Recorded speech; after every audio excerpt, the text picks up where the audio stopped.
হরে কৃষ্ণ বন্ধুরা, এই যে দেখো আমরা আইটাইছি বছরের লাস্টের দিনকে মায়াপুরে। আর মায়াপুরে এসে দেখে যে কাগজে দেখা হয়ে গেছে। এই যে ইনি হইলো আমাকে ইন্দ্রজিৎ প্রভু। আর এই যে দেখো আশিস প্রভু দৈরি আইটে যাবেন আসলো। আসলে আশিস প্রভুর নজরটা একটু বেশি, যাকে অগহতে প্রায় 6 মাসের বেশি হলো দেখা হয় না। আর মায়াপুরে এসে আমাকে দেখা হয়ে গেল। এর দিন পরে সবাই মিলে এক জায়গায় হয়েছে। আর হে নেগে সবাই কত খুশি দেখছাও। সবাই মিলে গল্প করতে করতে দাঁড়িয়ে গেছে খিদে। আর এই যে দেখো আমরা আইটাইছি গদা ভবনে। এখানে এসে দেখি একাদশীর কোনো কিছুই নাই কে। হে নেগে আমরা আইটে এলাম গীতা মেলার দিকে। আর গীতা মেলায় দেখো ঢুকবেন আছি কি ভিড় দেখছাও। মেলার ভিতরে এসে দেখি ভক্তি বিজয় ভাগবত স্বামী মহারাজ প্রবচন দিবেন।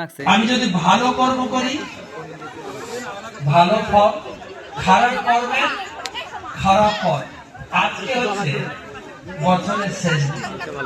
এই যে দেখো গীতার শিক্ষার উপরে কত সুন্দর প্রদর্শনী বানাইছে দেখছাও। আর এই যে দেখো আরেকজনের অবস্থা দেখো, পশু হত্যা করে নিজেই পশু হয়ে গেছে। আর এই যে এনে দেখো মানুষের দেহের পরিবর্তন কি সুন্দর করে দেখাইছে। নাও তোমাকে একটু মেলাটা ঘুরে দেখাই। এই যে দেখো কি সুন্দর মেলার দোকান গুনে বইছে দেখছাও। আর এই যে এই মাতাজির দোকানে দেখো কত কিছু পাইবা তোমরা, সব কিছু এনে আছে ভগবানের যা যা জিনিস লাগে, এমনকি ভগবানও এনে আছে। আর এই মাতাজি প্রত্যেক বছরই এনে দোকান নিয়ে বসে। আর এইদিকে দেখো যশোদা মাতাজির হাতে দেখা হয়ে গেছে। ওনার ভিডিও গুলো আমি সবসময় দেখি আমার এর বাল্ঠে। আর মাতাজি সত্যি খুব ভালো। দেখো আমরা আসার হাতে আমার হাতে পকোড়া ধরাই দিচ্ছে, সাবুর পকোড়া। এই যে দেখো ব্যাপারটি মিলে পায়ে হেরে খাওয়া শুরু করছে সাবুর পকোড়া গুইনা। সত্যি খাইতে হেবি স্বাদ ছিল পকোড়া গুইনা, জম্বের মসমসা। আর খিদে পেটে গরম গরম খাইতে ভালোই থাকবে না ছিল। হের নাকি আমিও দেখো খাওয়া শুরু করে দিছি। আমাকে ব্যাপাকের খাওয়া হয়ে গেছে, এখন আমরা রুমের দিকে যাবো। কি আর কইতাম, মায়াপুরে মনে আরো বেশি ঠান্ডা। হের নাকি সব রুমে যাওয়ার নাকি পাগল হয়ে গেছে। এই যে আমরা আটা দিচ্ছি সুতি ভবনের দিকে। আর এই যে দেখো সুতি ভবনে আইটাইছি আমরা। জানো সুতি ভবনটা হেবি সুন্দর আর এর খুব নিরিবিলি। আর থাকতে থাকতে আমাকে নিজের বাড়ির নাগাল হয়ে গেছে এখন। এই যে সব আমরা আত্মুখ দিয়ে আইটাইছি। আর দেখো পোলাপান গুইনার কম্বল মম্বল সব দিয়ে দিলাম। আমরা সবাই এখন ঘুমামো, কারণ কালকে একটু তাড়াতাড়ি উঠা নাকবো। যাই গিয়ে আমাকে এখন আমরা সবাই ঘুমামো।